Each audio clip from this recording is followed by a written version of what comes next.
The old dog threw himself in front of the tractor like he was guarding something sacred.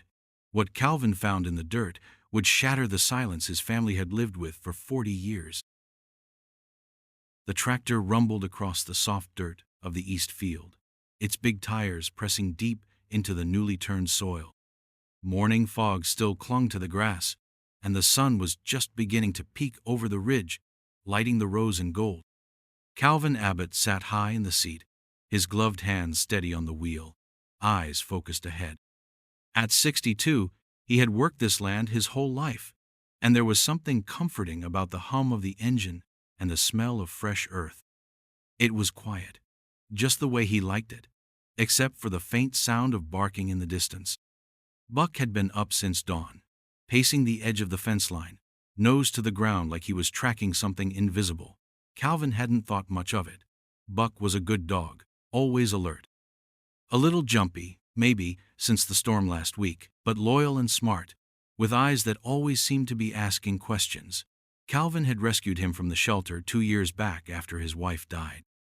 The dog had been scrappy and scarred, like something bad had happened to him before, but he didn't flinch around Calvin, and he didn't bark without reason. Now the barking was closer, sharper, and suddenly, Buck was there, in front of the tractor. Calvin hit the brakes hard, the tractor lurching forward with a mechanical groan. Dust rose into the air, settling on the hood and in his throat. "Buck!" he shouted, standing up from the seat, heart thudding from the sudden stop. "What the hell are you doing?" Buck didn't move. He stood firm in the middle of the row, paws planted, head low, ears flattened, a deep growl rumbling from his chest. His eyes weren't on Calvin, they were locked on the ground, right in front of him. Calvin climbed down, boots crunching over the dry soil. He'd never seen Buck like this, not even when coyotes came sniffing near the chicken coop. "Easy now," he said, holding out a hand. "What's the matter, boy?" Buck took a step back but didn't stop growling. He turned in a small, tight circle, then began pawing at the dirt. Not frantic, not playful, careful, focused. He scratched a few inches, then stopped and looked up, like he was waiting for Calvin to understand. "What are you trying to show me?" Calvin asked, kneeling down. He reached for a small spade from the side of the tractor and began to dig where Buck had scratched. The soil was soft, dark, and freshly moist from the dew. He scooped slowly at first, not expecting anything. But then the shovel hit something. A hollow thunk. Metal.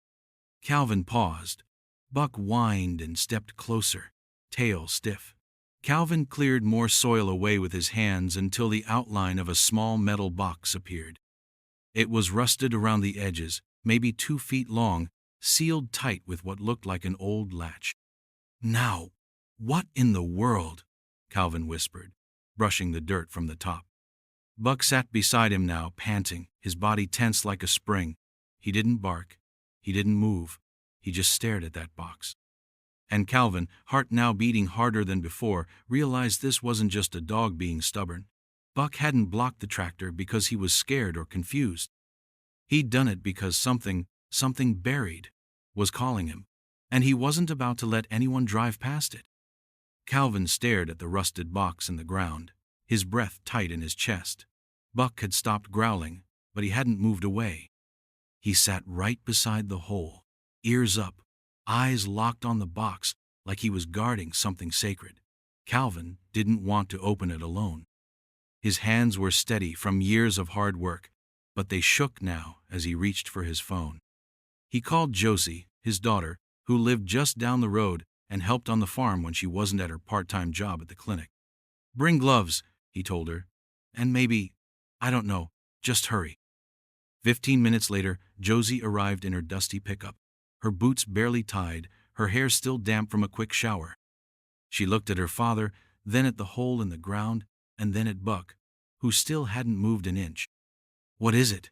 she asked, kneeling beside him. Calvin shook his head slowly. "I don't know, but Buck won't leave it." Together they widened the hole, clearing away the packed dirt until the entire box was exposed. It was heavier than it looked, about 2 feet long and made of metal that had corroded over time. There were bolts on either side, and a latch in the center, still intact but crusted with rust. Josie looked up. You think this has been here a long time? Calvin nodded. Long enough for the ground to swallow it whole. He pried the latch open with the edge of his spade. It creaked and groaned, metal flaking off under pressure. Then the lid gave way, and Josie pulled it open slowly. What they saw inside made them both go still. There were bones, small ones, curved and fragile, a tiny rib cage, parts of a spine, a few fingers scattered like they'd been broken apart over time, all wrapped in what looked like the remains of a cloth, once pink, now brown and torn with age. Josie gasped, her hand flying to her mouth. Oh my God, it's a child! Beside the bones, nestled in the corner, was something that hadn't rotted away. A small silver bracelet, scratched and dull, but still whole. Calvin reached in carefully, lifting it out with 2 fingers. There was an engraving on the inside. Annie. The name hung in the air like a ghost. Josie swallowed hard. Dad, Annie Rose. That girl who went missing. It has to be. Calvin remembered now. Barely. It had been decades ago, long before Josie was born. A little girl who disappeared from a nearby property. Everyone thought she ran off, or was taken. They searched for weeks, found nothing. And now, right here, on their land, in the middle of the East Field, she was here, buried beneath the soil. Buck let out a low whine and stepped closer, resting his head on the edge of the box. He didn't look at Calvin, he didn't look at Josie. His eyes stayed fixed on the bracelet, like he knew its story better than they ever could. Josie whispered, How did he know? Calvin couldn't answer. He just wrapped an arm around her shoulder and stared down at the little box that had waited in the dirt for someone to find it. Not someone. Buck. Buck had found it. And whatever came next, it was only the beginning. Sheriff Dalton arrived just after noon, his cruiser kicking up dust as it rolled down the gravel path toward the East Field. He stepped out slowly, eyes squinting beneath his hat, one hand resting on his belt like always. Calvin met him halfway, Buck trailing close behind, still alert, still watching the spot where the box had been. Josie stood near the open hole, arms crossed, the bracelet in a plastic bag in her hand. She looked pale, like she hadn't blinked since they found it. Dalton glanced at her, then nodded at the hole. You didn't touch anything else? He asked. Just the bracelet, Josie said quietly. We stopped digging after that. Dalton knelt down, his face tight as he examined what was left. The bones, the shredded cloth, the rusted edges of the box. He let out a long breath and stood again. They're human, he said, though everyone already knew. Small frame, likely a child. Judging by the condition, these been here a long time, decades. Josie looked at her father. 40 years ago, wasn't there a girl who went missing? Dalton nodded slowly. Yeah, Annie Rose. She was about 7. Disappeared from her backyard one afternoon, just vanished. It was a big deal back then. Search teams came in from 3 counties over. Dogs, helicopters. Nothing ever came of it. Calvin rubbed his jaw. Wasn't that over by the old orchard?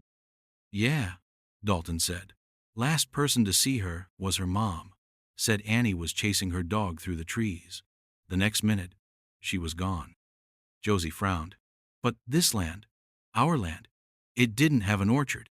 Not anymore, Dalton said. But 40 years ago, before your grandfather bought it, this place had apple trees from the east fence to the ridge. The orchard was removed sometime in the mid-'80s. Calvin's mouth felt dry. No one ever told us that when we bought it. Most people forgot, Dalton said. The seller probably didn't think it mattered, and no one expected a body to be buried out here, not after so long. Buck let out a low growl, soft but clear. He stood up and padded back to the hole, sniffing the air like it still held secrets. Dalton watched him, brow furrowed. Your dog found this. He blocked the tractor, Calvin said. Wouldn't let me pass. Just stood there barking and pawing until we dug. Dalton nodded slowly. Smart dog. He knew, Josie said, still holding the bag with the bracelet. He didn't just smell it. He knew. Dalton looked at the name engraved on the bracelet. Annie. Yeah, that's her, no doubt. Silence settled over the field, thick and heavy, the kind that came with grief and old ghosts, the kind that clung to your clothes like dust. Josie turned and looked at Buck, who sat now beside the hole, head lowered like he was mourning someone he'd never met. And maybe, in some strange way, he was. Calvin placed a hand on her shoulder. "We'll give her back to her family. Let them know she wasn't forgotten." Josie nodded, but her voice was distant when she spoke. She was never really gone, just hidden. And Buck, he brought her home. Sheriff Dalton looked back toward the woods, quiet for a moment. That dog may have just solved a case the rest of us gave up on. But no one said it aloud. If Annie Rose had been found here, buried on their land, then someone had put her here. Someone who knew these fields.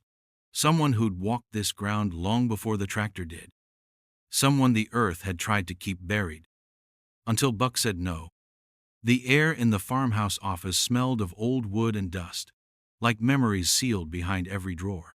Josie sat cross-legged on the floor, sorting through boxes her grandfather had packed away years before his passing. She hadn't meant to open the bottom drawer, but the handle had caught her sleeve, and the weight of it pulling open felt like something more than accident. She reached inside, expecting papers or spare keys. Instead, her hand touched the edge of a photo album. Worn leather, pages stiff with age. She flipped through it slowly. Most of the photos were familiar. Her father as a boy, her grandparents in their younger days, neighbors she remembered from childhood visits. But tucked near the back, almost hidden between two blank pages, was a single black and white photo that didn't belong. A man stood in front of the old barn, before the new siding, before the roof patch. He wore a thick coat, hands in his pockets, a cigarette between his lips. He didn't smile. His face was sharp, eyes hollow, his frame thin like someone who lived hard and ate little. Josie turned it over. On the back, written in fading ink, W.R. Tennant, 1982. She stared at it for a moment, then stood and carried it out to the porch where her father was fixing a hinge on the screen door. Buck lay nearby in the shade, tail flicking at the flies. "Dad," she said, holding the photo out, "do you know who this is?" Calvin looked at it, eyes narrowing. His hands froze. "Where'd you find this?" "In Grandpa's desk," Josie said quietly. He took a long breath, then nodded slowly. "I remember him. Walter something. Walter Rayburn. Showed up in the spring of '82, said he needed work. Dad let him stay in the barn for the summer. Gave him odd jobs around the place." Josie sat down beside him. "Was he here when the orchard was still up?" Calvin nodded again. "That was the last year of the trees. He helped clear them. Then he disappeared." Buck stood now, ears perked, as if even the name stirred something. "Do you remember anything strange about him?" Josie asked. "I was a teenager," Calvin said. "Didn't talk to him much. He kept to himself. Always wore that same coat. Had this faraway look, like he was hiding from something. Grandpa didn't ask questions, and back then, nobody wanted trouble." Josie looked at the photo again. W.R. Annie Rose went missing in '82. Calvin's face darkened. "You think he had something to do with it?" "I think it's a strange coincidence," she said. "And maybe Sheriff Dalton should see this." They drove to the station after lunch. Sheriff Dalton met them in his office, the photo resting between them on his desk. He stared at it for a long time, his jaw tight, then pulled open a file cabinet and flipped through a folder marked Cold Cases, Missing Persons. He pulled out a black and white copy of a wanted notice, a grainy mugshot, the same eyes, the same face. "That's him," he said. "Walter Rayburn. We had his name back then. Annie's mom said she saw a man near the orchard the week before Annie vanished. Description matched. But by the time we started asking questions, he was gone. No trail, no forwarding address. Like he vanished into thin air." Calvin leaned forward. "He lived in our barn, that whole summer." Dalton sat back in his chair, the weight of the moment pressing into the room like a storm front. "If he buried her on your land," he said quietly, "he might have buried something else." Josie didn't speak. She just reached down and stroked Buck's head. The dog looked up at her, calm and steady, like he already knew they hadn't found the last of the truth. Not yet. Buck was restless again. The sun had barely cleared the tree line when Calvin noticed him back in the field, circling the same area where they had found the first box. His paws scraped at the earth with urgency, nose pressed low, tail stiff and pointed. Calvin stood on the porch, coffee in hand, watching him. Something wasn't right. Buck wasn't just sniffing, he was searching. Josie stepped outside, zipping up her jacket against the morning chill. "He's back at it," she said. Calvin nodded. "Same spot." Together they walked out toward the field. The grass was still wet with dew, the dirt soft beneath their boots. Buck didn't look up when they approached. He was too focused, digging in tight, controlled movements, sending clumps of soil flying behind him. When Calvin called his name, he didn't stop. That's when Josie saw it. "Dad," she said, pointing. "There's something there." Buck had uncovered the corner of a second box, smaller than the first. Wood this time, not metal, and rotted along the edges. Calvin knelt and helped clear the rest of the dirt away. The box gave with a soft creak when he opened it, and the smell that escaped was sharp and old, like damp fabric and something long buried. Inside was a small shoe, pink and muddy, the kind worn by children who like to run through fields without looking down. Next to it was a crumpled piece of faded cloth, maybe part of a dress. But what caught Josie's eye was the collar, worn leather, cracked and dark, with a brass tag still attached. She picked it up gently, turning it over in her palm. The initials were carved into the tag in neat block letters. R.B. She looked at her father. "Do you know what that means?" Calvin didn't answer, but his eyes had already darkened with recognition. Sheriff Dalton arrived within the hour. Buck sat beside the hole, his chest rising and falling with quiet urgency, like he was waiting for someone to finally understand what he already knew. Dalton examined the collar, turning the tag in the sunlight. "R.B.," he said under his breath. "I'll be damned." Josie raised an eyebrow. "What is it?" Dalton looked up. Rusty. That was the name of Annie's dog. A golden retriever. She took him everywhere. Some folks said he vanished the same day she did. Others thought maybe he ran off looking for her. "But no one ever found him," Josie said softly. "No," Dalton replied. "And now, here he is." The collar was old, but intact. The small shoe beside it, though dirty and torn, looked like it had been buried with care, not tossed, not discarded. Calvin felt a weight pressing into his chest as he looked down at the box. Whoever had put this here wanted it hidden, wanted Rusty buried with a piece of the girl he never stopped looking for. Buck stood slowly and walked to Josie's side, his eyes never leaving the open box. He let out a soft whine, like he was mourning something ancient, something that had waited too long to be found. And Josie, without needing to say a word, understood. This wasn't just a dog uncovering bones. This was a dog finishing what another had started. Rusty had tried to protect Annie, and when he couldn't, he vanished with her. And now Buck, a stranger to that time, was here to carry the rest of the story home. The field was silent except for the wind in the grass and the soft breath of a dog who had seen too much and still refused to give up. Buck didn't wait for permission. He took off before breakfast, nose down, tail stiff, legs moving like he was pulled by something invisible. Calvin saw him through the kitchen window, cutting across the pasture toward the back edge of the property, where the weeds grew tall and the trees hung low.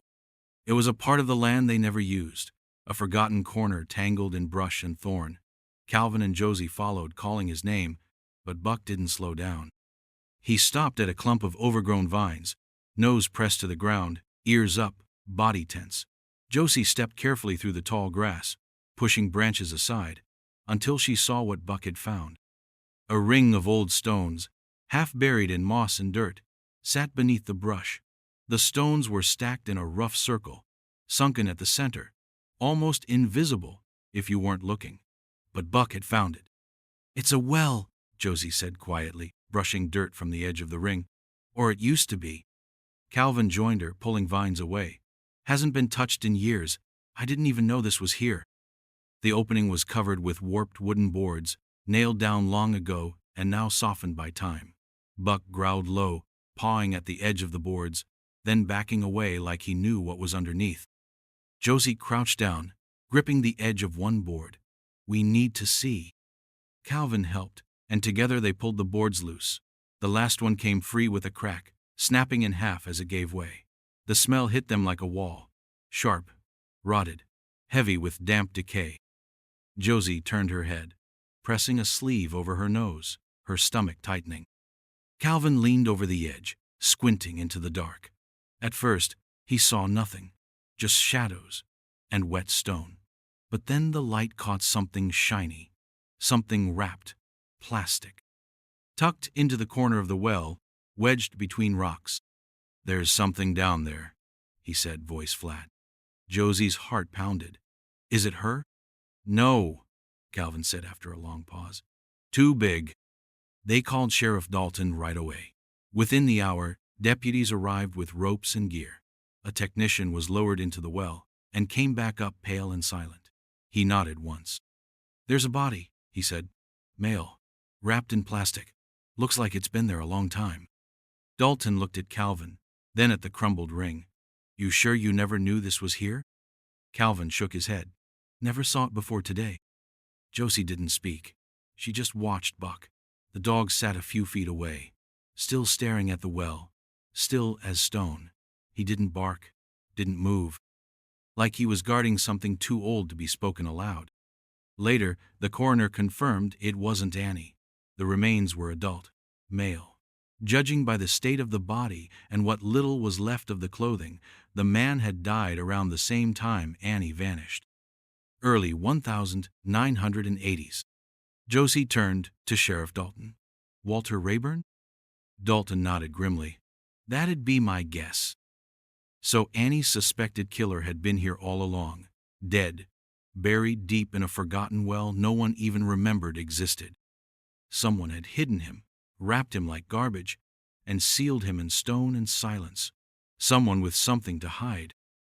Buck didn't need a name, he just knew the truth had been waiting in the dark for too long, and he wasn't going to stop until every secret was brought into the light. The results came back faster than anyone expected.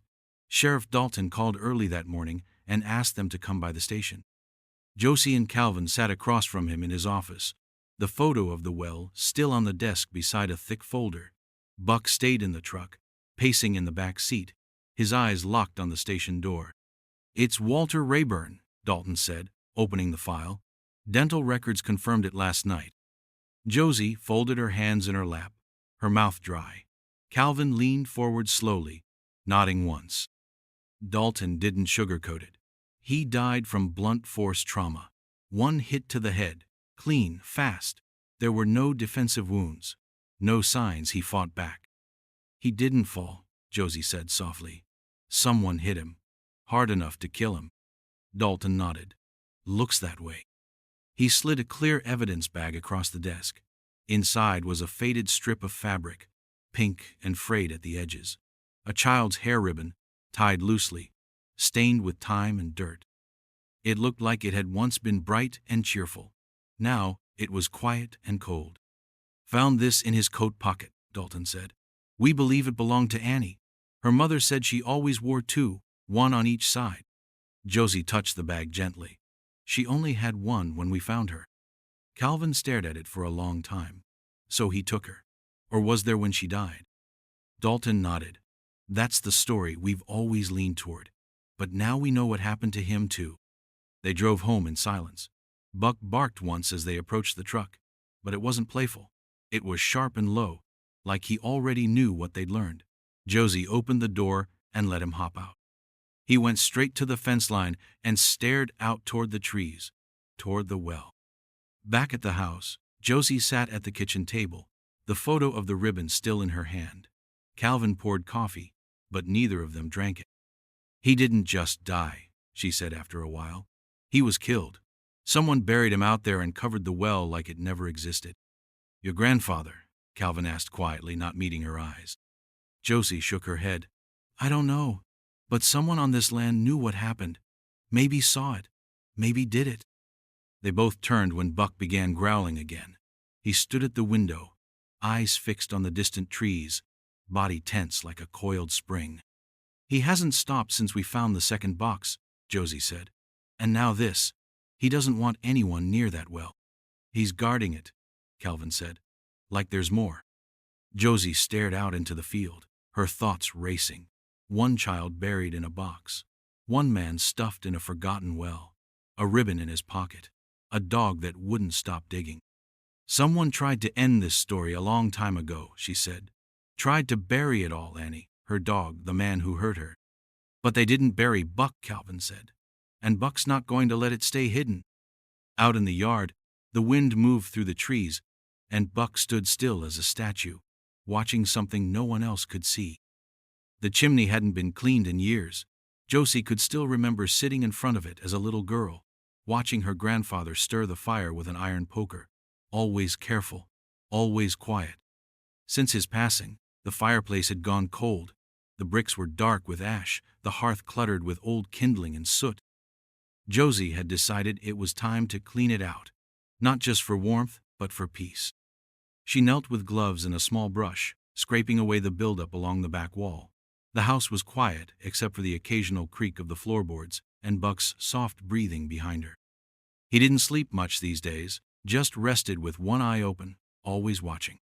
As she reached toward the upper side of the firebox, her fingers brushed against something smooth, too smooth for stone or brick.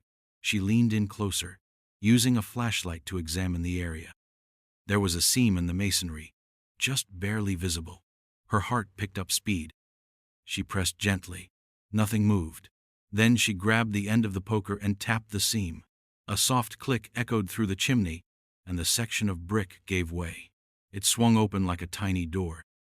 Inside was a small compartment, barely large enough to hold a few papers.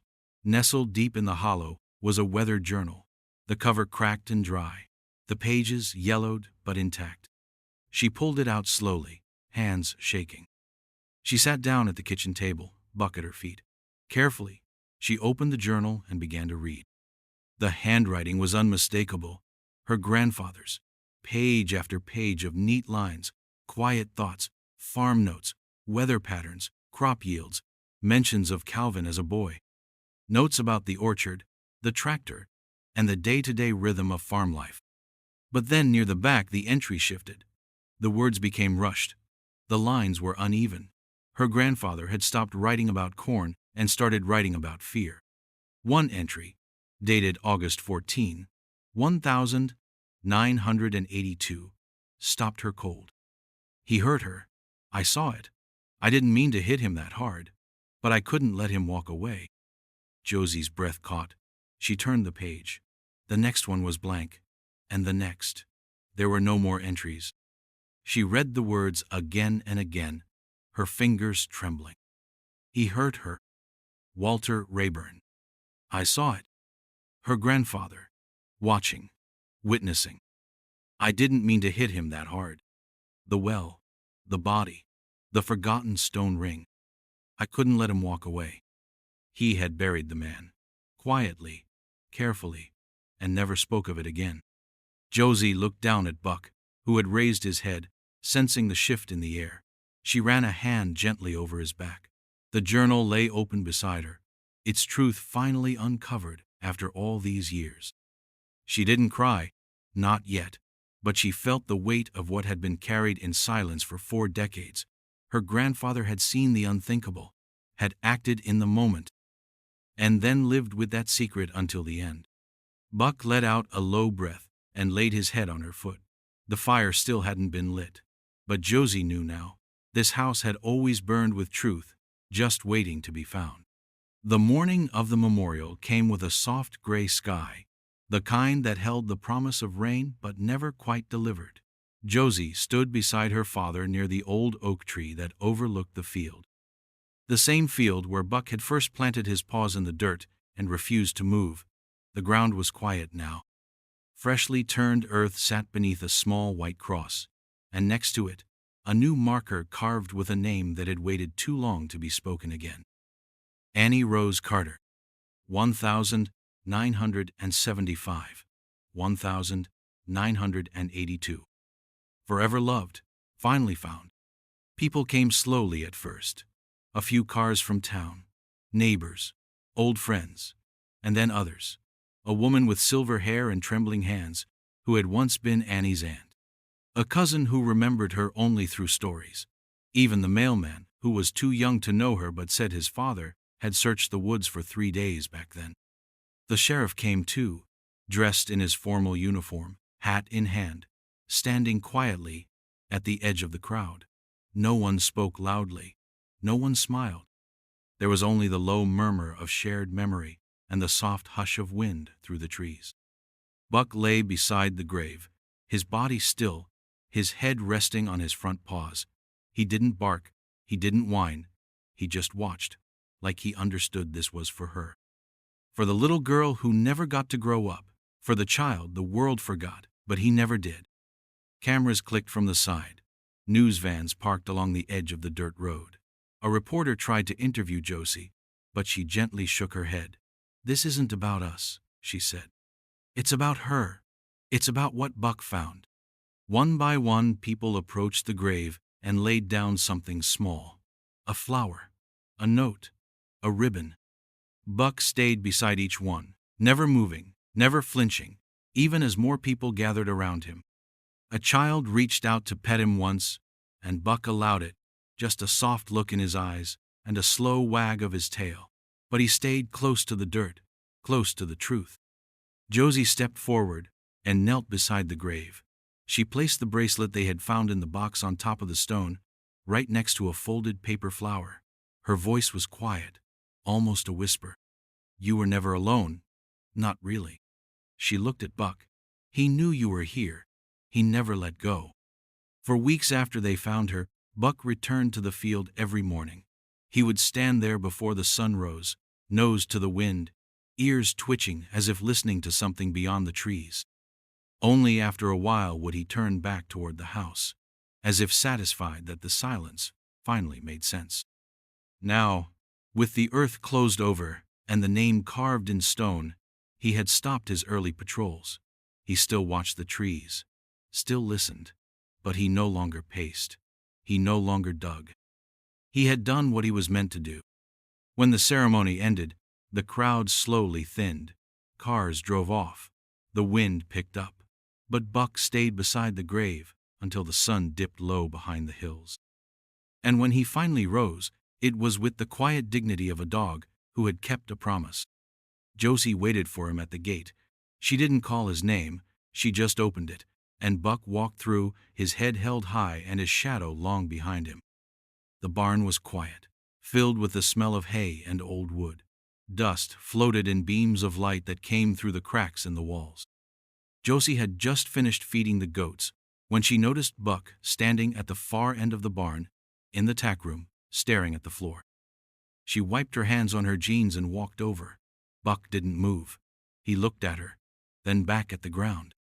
His paw scratched once against the floorboards, not wildly, not like he was chasing something, but with purpose. A single slow scrape, then another. Josie narrowed her eyes. "Not again," she whispered, crouching down. "What is it this time, boy?" The boards in this room were old and uneven.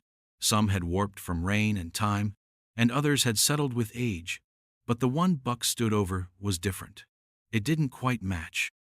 It was shorter by a few inches and lighter in color, as if it had been replaced a long time ago by someone in a hurry. Josie reached for the edge and pulled. The board creaked, stiff at first, then popped free. Beneath it was a narrow space, just deep enough to hide something flat and square. She reached in carefully and pulled out a bundle wrapped in thick plastic and tied with twine. Buck sat back, tail thumping once against the floor. She peeled away the wrapping and unfolded what looked like an old land survey. It was faded and stained in the corners, the paper brittle and dry. But the markings were still visible, neat ink lines tracing property boundaries, trees, fence posts, and field names. And then, scattered throughout the page, were red X's. 5 of them. Each one had initials written beside it. A.R. W.R. R. B. T.B. N.H. Josie felt the chill rise along her arms. She traced the first 3 with her finger. A. R. Annie Rose.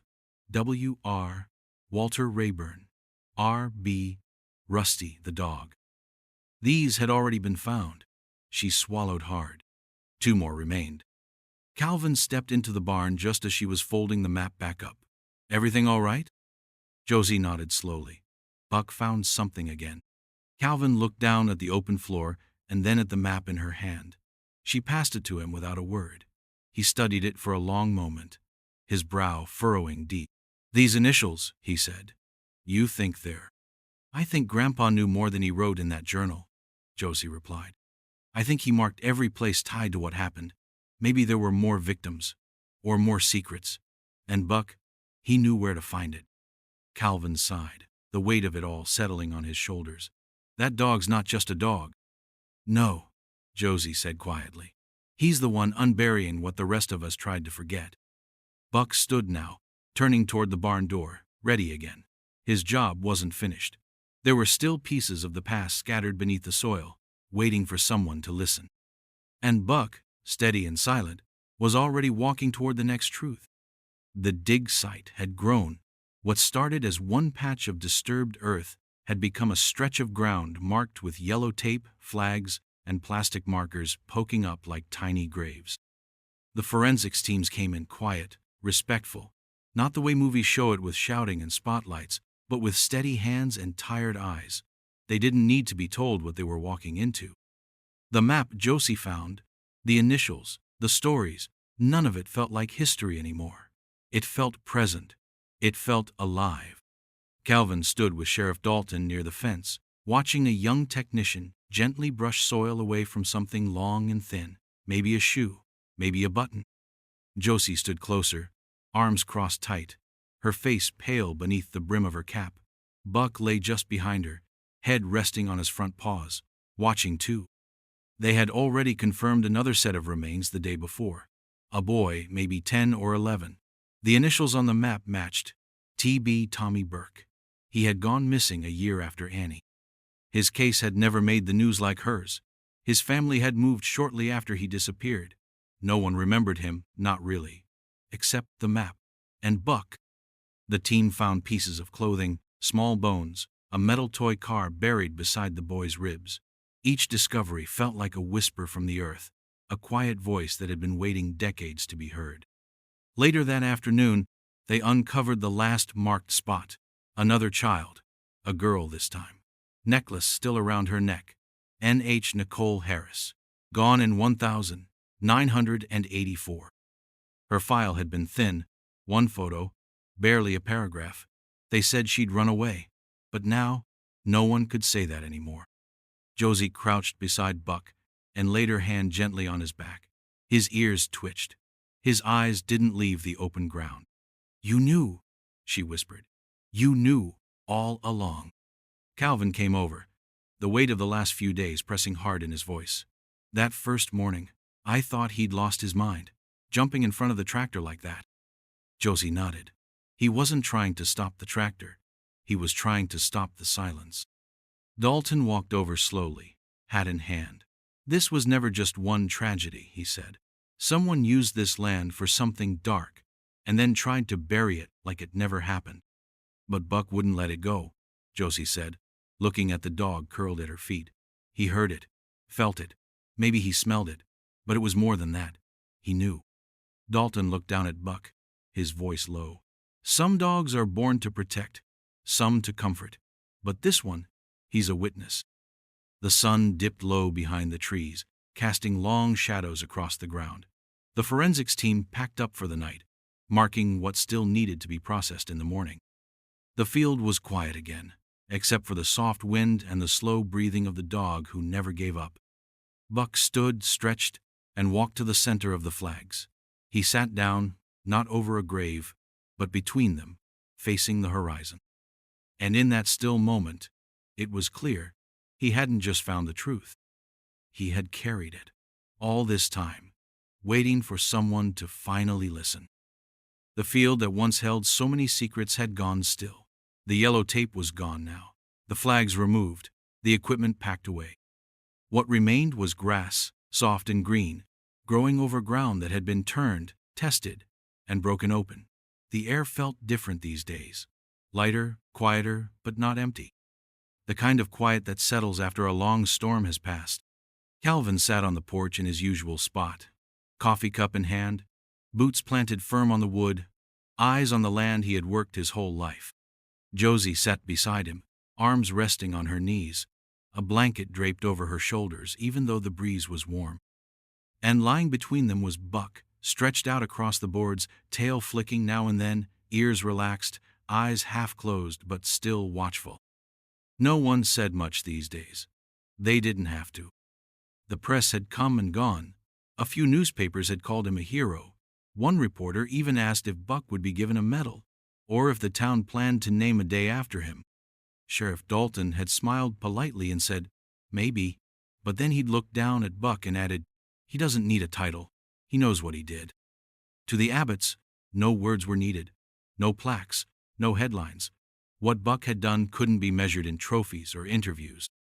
He had walked through silence and rot, through lies buried so deep the world had forgotten they were even there. And he had dug. Not just with his paws, but with his whole being, with something older than memory, something that lived in his bones. Josie reached down and scratched behind Buck's ear. He gave a soft grunt, content, eyes closing just for a moment. She smiled to herself. He never gave up, she said softly. Not once. Calvin nodded. Neither did you. The sun sank lower in the sky, casting gold across the ridge. The farm looked peaceful now, but Josie knew it wasn't the same place. It couldn't be. The ground had given up its ghosts. And somehow, through all of it, they had found not just the truth, but each other again. Buck shifted and rested his head on Josie's foot. She looked down at him, her throat tight. He found her, she said. He found all of them, not because he was told to, because he needed to. Calvin's voice was quiet. He reminded us what matters. The wind moved through the trees, rustling the leaves like a soft whisper. In that sound was memory, but also peace. Josie leaned back, her hand resting on Buck's side.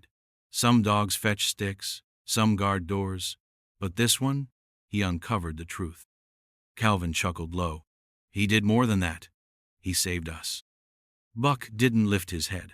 He didn't need to. He was home. The digging was done. The silence had been broken. And in the quiet that followed, he rested not because he was tired, but because the job was finished. Some truths live in words. Others live in the soil.